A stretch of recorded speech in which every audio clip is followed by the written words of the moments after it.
오늘 우리에게 주신 하나님의 말씀 보도록 하겠습니다. 사사기 3장 1절로 6절 말씀입니다. 생명샘가 9월 9일 월요일 말씀, 이스라엘을 시험하려 하심에 함께 읽겠습니다. 여호와께서 가나안 모든 전쟁들을 알지 못한 이스라엘을 시험하려 하시며 이스라엘 자손의 세대 중에 아직 전쟁을 알지 못하는 자들에게 그것을 가르쳐 알게 하려 하사 남겨두신 이방 민족들은 블레셋의 다섯 군주들과 모든 가나안 족속과 시돈 족속과 바알 헤르몬 산에서부터 하맛 입구까지 레바논 산에 거주하는 히위 족속이라. 남겨두신 이 이방 민족들로 이스라엘을 시험하사 여호와께서 모세를 통하여 그들의 조상들에게 이르신 명령들을 순종하는지 알고자 하셨더라. 그러므로 이스라엘 자손은 가나안 족속과 헷 족속과 아모리 족속과 브리스 족속과 히위 족속과 여부스 족속 가운데 거주하면서 그들의 딸들을 맞아 아내로 삼으며 자기 딸들을 그들의 아들들에게 주고 또 그들의 신들을 섬겼더라. 아멘. 이스라엘의 이 가나안 정복 전쟁은 이미 끝난 지가 수년 내지 수십 년이 지날 수 있어요. 정확한 연도는 이야기해주지 않아서 그건 알 수 없지만 이미 출애굽 2세대는 지나갔습니다. 1세대는 모세와 함께 광야의 여정을 걸었던 사람들이고 2세대는 여호수아와 함께 가나안 정복 전쟁을 펼쳤던 사람들입니다. 이 2세대들이 정말 천신만고 끝에 그들이 생명을 다하여서 정복 전쟁을 펼쳤는데 이 정복 전쟁이 다 끝났다고 생각한 그 지점에 2장에서 길갈로부터 온 여호와의 사자는 그들의 평가와 전혀 다른 평가를 하시죠. 우리는 최선을 다했어. 우리는 이 정복 전쟁이 끝났어. 이제 자유야. 그리고 이제 가족들과 함께 평화로운 시대를 살아야지라고 생각하며 자축하던 그때 찬물을 끼얹은 이가 바로 하나님의 사자였죠. 하나님의 사자는 너희들이 하나님의 명령을 온전히 따르지 않았다 말씀하셨어요. 그것은 무엇이었냐면 너희들이 여전히 가나안 족속들을 쫓아내지 않았다는 거죠. 그러니까 그들은 두려워서도 쫓아내지 못했고 경제적인 이득을 위해서도 쫓아내지 않았고 또 현상 유지에 만족하는 것 때문에도 쫓아내지 않았습니다. 그렇기 때문에 쫓아내지 않는 것 때문에 가나안 족속이 가나안 땅에 여전히 일부 사실 전체적으로 보면 일부이지만 그 일부라고 하는 이들도 그렇게 적은 숫자는 아니었고 적은 족속들은 아니었던 것이죠. 많은 부분에 있어서 남겨놓은 자들이 있었어요. 심지어는 단족속 같은 경우에는 아예 차지하지도 못했고 떼밀려가지고 저 산지까지도 밀려나가는 일이 벌어졌다는 거죠. 이런 지경에 처해 있는 그 상황은 하나님께서는 결코 이 전쟁은 완성된 전쟁이 아니다라고 말씀하셨어요. 왜냐하면 그것은 하나님의 나라, 하나님의 통치가 있을 온전한 통치가 있을 이 모판과 같은 곳이에요. 그렇기 때문에 하나님께서 명령하시기를 자비를 베풀지 말고 모든 족속들로 하여금 다 내쫓아라. 그들과 언약을 맺지 말고 통혼하지 말고 그들과 어떤 관계를 맺지 말라는 거죠. 그리고 그들이 섬기는 그런 우상들을 다 무너뜨리고 다 없애버리라고 말씀하셨단 말이에요. 그래서 온전한 하나님의 통치만 있도록 온전히 하나님만 섬기고 믿도록 이스라엘 백성들에게 그러한 명령과 주문을 하셨음에도 불구하고 그들은 그것을 따르지 않게 되어집니다.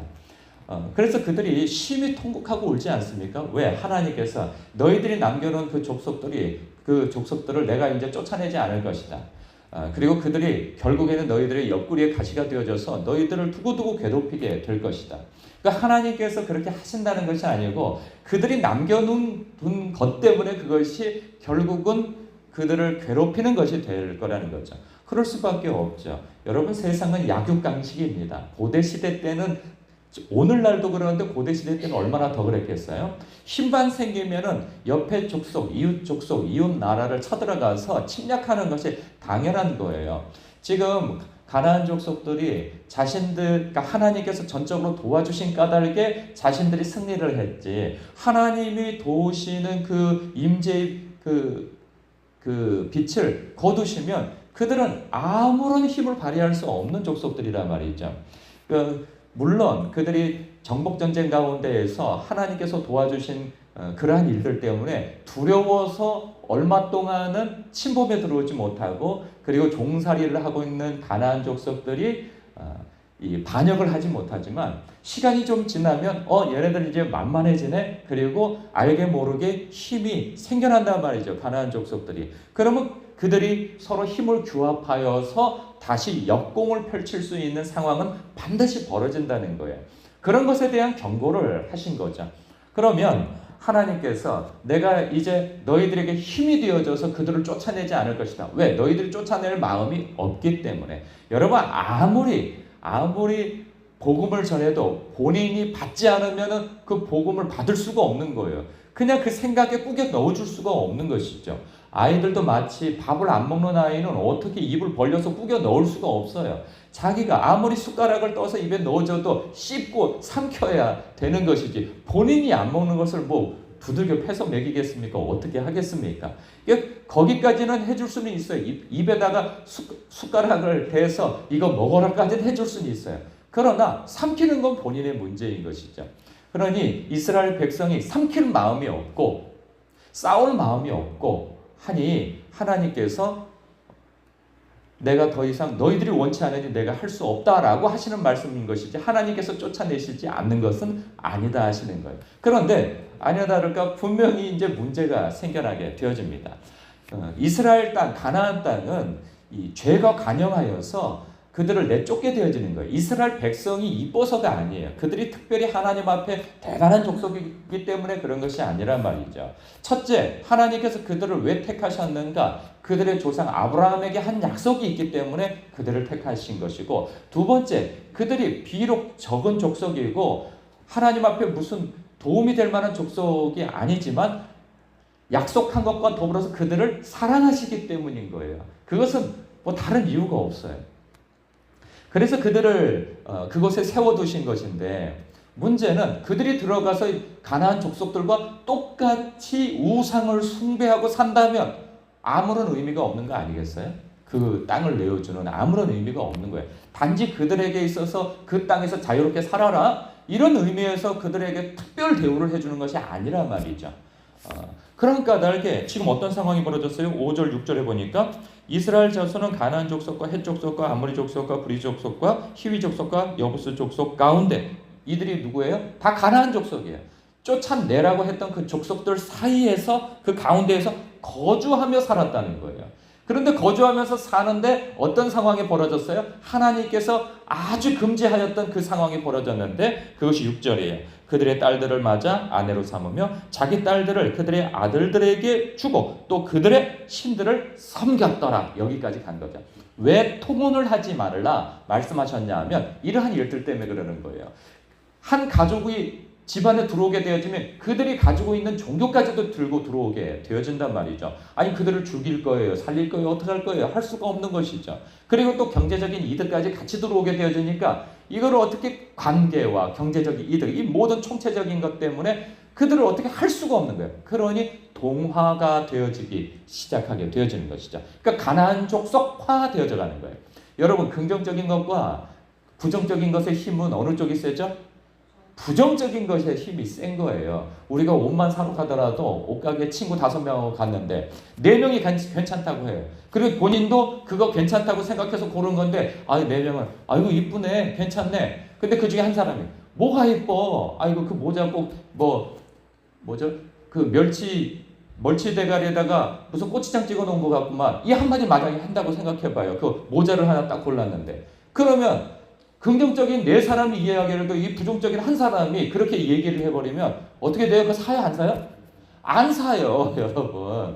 마치 그런 것처럼 마찬가지예요. 이 부정적인 것은, 영적인 것도 부정적인 파격 효과가 얼마나 센지 몰라요.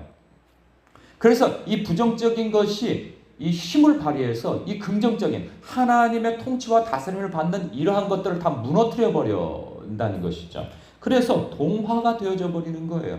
그래서 하나님께서 안 되겠다 말씀하신 거예요. 내가 너희들을 보호하지 않겠다. 너희들 알아서 해라. 이리 말씀하셨지만 이정에서, 그러나 하나님께서 그 말씀하신 대로 하십니까? 그렇게 하지 않으세요. 그렇게 하지 아니하시고 하나님께서는 어떤 계획을 펼치시냐? 이스라엘을 시험하려 하신다는 거예요. 하나님께서 왜 이스라엘을 시험하려 하십니까? 그들을 골탕 먹이려고요? 아니에요. 골탕 먹이려고 하시는 것이 아니라 그들을 살리시기 위한 계획을 다시 펼치시는 거예요. 하나님께서 관심이 없으시면 그냥 내버려 두십니다. 그냥 내버려 두시고 어떻게 하든지 니들 마음대로 해라 하고 내버려 두시는데, 하나님께서 내버려 두지 아니하시고 이들에 대하여서 계획을 가지시는 거죠. 전쟁들을 알지 못하는 이스라엘을 시험하려 하시네. 왜? 전쟁은 뭐예요? 고난입니다. 이들은 능력이 없어요. 그리고 다른 족속들을 이길 능력이 없어요. 그러면 이 시험의 목적이 뭐예요? 하나님을 의지하게 하는 데 있는 거예요. 하나님, 내가 의지 없어서 손들고 옵니다 하고 하나님 앞에 다시금 하나님을 의지하고 하나님의 능력을 구하고 우리를 도와주소서 하고 하나님 앞에 나아가는 것이죠. 결국은 하나님께 돌아와서 하나님을 붙들어 하나님을 사랑하게 하는데 그 시험의 목적이 있는 거예요. 그래서 하나님께서 이런 시험을 하시려 하는 거죠. 그래서 이스라엘 2절, 왜? 이스라엘 자손의 세대 중에 아직 전쟁을 알지 못하는 자들에게 그것을 가르쳐 알게 하사 남겨두신 이방 민족들을 이제 쳐들어오게 하시는 거죠. 하나님께서 쳐들어가라 하신 것이 아니에요. 그냥 당연하게 쳐들어갈 수밖에 없는 거예요. 왜? 가만히 보니까 이스라엘 족속들이 만만하거든요. 그러니까 당연히 쳐들어오죠. 이것은 그냥 약육강식의 그러한 이 메커니즘 속에서, 이 시스템 속에서 이 죄성 가운데서 그렇게 일어날 수밖에 없는 거예요. 오늘날도 여러분, 성도가 약하면, 기도하지 않으면 중간지대가 없어요. 기도하지 않고 말씀 보지 않고 예배드리지 않는 그 사람에게 있어서는 악한 마귀는 여지없이 침투에 들어가서 시험하고 그를 하나님에서 멀어지게 만듭니다. 저는 여전히 하나님 사랑합니다. 그건 자기 생각이고 본인 생각이고 그의 생각과 선택과 그 모든 것들에 있어서는 악한 마귀가 가지고 놀아버립니다. 그렇기 때문에 스스로는 괜찮아 하지만 어느 때 그 문제가 터지냐면 정말 큰 문제가 터져버리면 뜨거워라 하고 그때 비로소 기도하게 되어진단 말이죠. 하나님께서 그런 상황을 만들어 놓으시는 거예요. 여러분, 고난은 하늘에서 부르는 확성기라는 말씀이 있어요. 그건 뭐냐면 사람은 평안한 중에 하나님을 찾지 않아요. 평안한 가운데에서도 하나님을 찾는다면 그 사람은 대단한 영성인 거예요. 그냥 하나님과의 관계가 친밀한 것이고 하나님이 그저 좋고 사랑한 거예요. 그래서 하나님 앞에 언제든지 나아가서 자신의 문제뿐만 아니라 일상적인 대화를 나누고 뿐만 아니라 다른 사람의 문제까지도 하나님 앞에 말씀드리고 하면서 늘 하나님과의 깊은 관계를 맺어가는 것이죠. 그런데 대부분의 사람들은 그렇지가 않아요. 그냥 문제가 없으면 그냥 괜찮다고 생각하고 기도하지 않아요. 말씀 보지 않아요. 하나님과 가까이 하지 않는단 말이죠. 그러다가 당장에 문제가 생기면 119에 전화하듯이 그냥 하나님을 찾게 되어지는 것이죠. 그러면 하나님께서 그 고난을 왜 허락하셨다고요? 하나님을 찾으라고. 그리고 또 무엇이냐? 그 문제를 해결해 주시는 거예요. 근데 그 문제를 해결해 주시면 또 사람은 어디로 돌아가느냐? 옛생활로 다시 되돌아가 버려요. 하나님께서 문제를 해결해 주시고 고난을 허락하시는 이유는 그렇게 하라고 하시는 게 아니에요. 그 문제가 해결되어지면 그 하나님을 간절히 찾았던 그 마음가짐과 태도를 가지고 주님과 계속 교제하고 동행하기를 원하시는 하나님의 그 기쁘신 뜻을 이해해야 하는 것이죠. 바로 그러한 목적이 하나님께서 그들을 시험하시는 거라 말씀할 수 있는 것입니다. 그래서 남겨두신 이방 민족들로 이스라엘을 시험하사 여호와께서 모세를 통하여 그들의 조상들에게 이르신 명령들을 순종하는지 알고자 하셨다는 거예요. 그게 뭐예요? 하나님을 두려워하는가? 두려워하지 않는가? 여러분, 하나님을 두려워하면 세상을 두려워하지 않게 되어지죠. 그러나 세상을 두려워하면 하나님을 두려워하지 않게 되어진다는 거예요. 전쟁을 해보면 알아요. 고난이 터져보면 알아요. 평소에 하나님과 깊은 관계를 맺은 사람은 하나님을 두려워하고 하나님을 경외하며 하나님을 사랑하고 하나님의 전능하신 능력을 가지고 계신다는 사실을 아는 사람은 하나님의 품에 들어가서 그 문제를 해결하기 위한 상의를 하게 되어지는 것이죠. 그렇기 때문에 두려워하지 않게 되어져요. 잠깐은 두려워할 수 있죠. 그러나 하나님 안에 있을 때 그 두려움이 떠나가게 되어지는 거예요. 그리고 또한 이 가나안 족속과 언약을 맺나 안 맺나, 통혼하나 통연하지 않나, 보류하나 교류하지 않나, 이것을 확인해 볼 수 있는 것이죠. 왜? 모세에게 말씀하신 것이 바로 이거였거든요. 이것에 대해서 분명히 하나하나를 또 확인하려 하시는 것이고, 또 우상을 철폐하나 하지 않나, 이것을 확인하시기 위하여서 전쟁을 통하여서 그들을 다뤄보시는 거죠. 우리의 삶 속에서도 여러분 크게 다르지 않습니다. 우리에게도 여전히 영적인 싸움이 늘 있다는 사실, 전쟁이 없는 때는 없습니다. 그냥 우리가 표면적으로 평화로울 뿐인 것이지 악한 마귀는 휴가가 없고 휴일이 없습니다. 우리에게나 있는 것이지.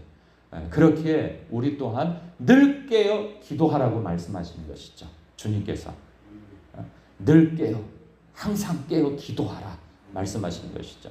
여러분, 자든지 깨든지 우리 주님께서 항상 우리와 함께 하고 계십니다.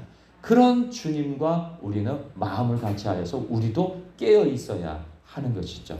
오늘도 여러분의 문제뿐만 아니라 여러분 주변에 있는 연약한 성도들을 위해서도 기도해 주시는 그러한 일주일의 첫 새벽이 되어지시길 주님의 이름으로 축복합니다. 기도하겠습니다.